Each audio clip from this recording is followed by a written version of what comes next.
أعوذ بالله من الشيطان الرجيم. بسم الله الرحمن الرحيم.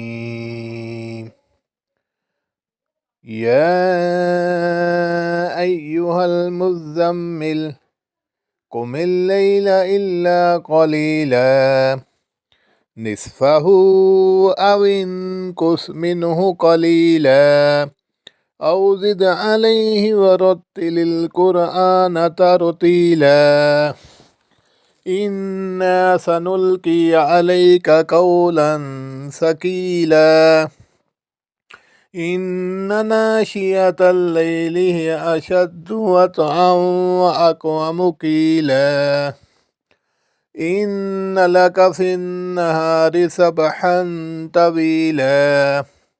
واذكر اسم ربك وتبتل إليه تبتيلا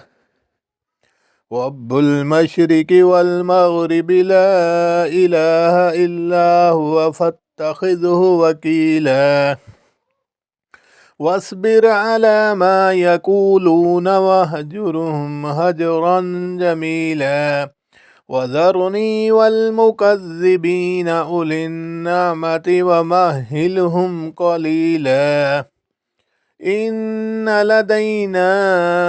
أنكالا وجحيما وطعاما ذا غصة وعذابا أليما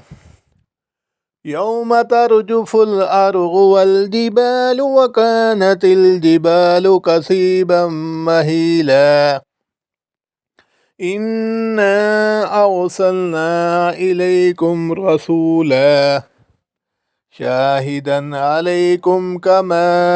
أرسلنا إلى فرعون رسولا فعصى فرعون الرسول فأخذناه أخذا وبيلا فكيف تتقون إن كفرتم يوما يجعل الولدان شيبا السماء منفطر به كان وعده مفعولا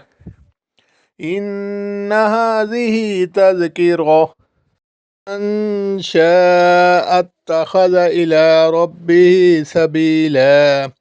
إن ربك يعلم أنك تقوم أدنى من ثلثي الليل ونصفه وثلثه وطائفة من الذين معك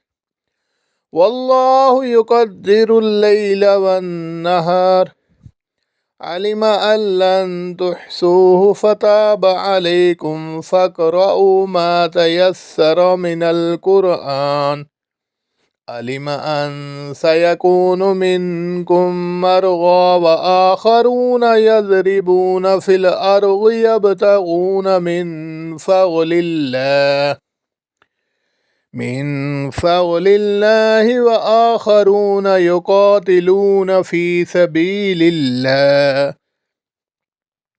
فاقرؤوا ما تيسر منه وأقيموا الصلاة وآتوا الزكاة وأقرضوا الله قرضا حسنا وما تقدموا لأنفسكم من خير تجدوه عند الله عند الله هو خيرا وأعظم أجرا واستغفر الله إن الله غفور رحيم صدق الله العظيم.